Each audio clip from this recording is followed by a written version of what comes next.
তো ফাইনালি অনেক অপেক্ষার পর আবারও পুকুরে মাছ ছেড়ে দিলাম। সকাল সকাল হচ্ছে বৃষ্টি, 3 দিন থেকে বৃষ্টি হচ্ছে। বৃষ্টির জন্য একদম পুরো আকাশটা মেঘ হয়ে দাঁড়িয়ে, আর এই বৃষ্টির জন্য পাতা পড়ে এখন ড্রেনটা পুরো বন্ধ হয়ে গেছে। তো ফটাফট আগে ড্রেনটাকে ক্লিন করলাম, না হলে পুকুরের যে ওয়েস্টেজগুলো যাবে না। যাই হোক, এখন চলে গেলাম ফার্মে গিয়ে আগে পিকগুলোকে চেক করতে শুরু করলাম। দেখো প্রেগনেন্ট পিকটা যে পেছনের অংশটা আছে যেটা দিয়ে বাচ্চা হবে, ওটা দেখো কতটা ফুলে গেছে। এরপর এদের খাবার দিলাম, দেখো কিভাবে খাচ্ছে, মনে হচ্ছে কত বছর থেকে বা খাইনি। এরপর এক এক করে বাকি পিকগুলো আছে ওদেরও পেট পুজো করে দিলাম। এরপর মুরগির ফার্মে গিয়ে মুরগির বাচ্চাগুলোকেও পেট পুজো করে দিলাম। কি জানি কিসের এত ভয় বুঝতে পারছি না।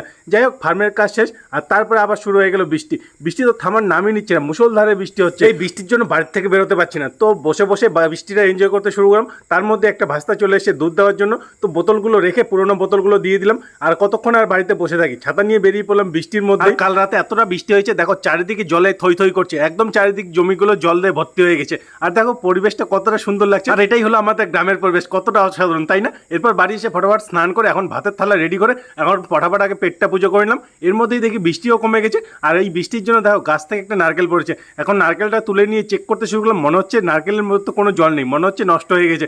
যাই হোক, এখন ঘাসগুলো কেটে এনে এখন চলে গেলাম খরগোশের ফার্মে। দেখো খরগোশগুলো ঘাস দেখতে এদের লাল টপকাতে শুরু করে দিল। তো ফটাফট আগে এদের পেট পুজো করে দিলাম। ফাইনালি যেহেতু বৃষ্টি কমে গেছে, তো স্কুটি নিয়ে বেরিয়ে পড়লাম মাছের খোঁজে। কয়েকদিন আগে আমাদের পুকুরের মাছগুলো মরে একদম পুকুর ফাঁকা হয়ে গেছে। তো মাছের আড়তে গেলাম, বেশিরভাগ আড়ত তো বন্ধ হয়ে গেছে। আর একটা আড়তে গেলাম, ওখানে গিয়ে শুনি মাছের দাম 2-3 গুণ বেশি দামে ওরা চাইছে। তো ওখান থেকে তো নেওয়া যাবে না, তো মাথায় হাত দিয়ে চলে এলাম আর একটা আড়তে।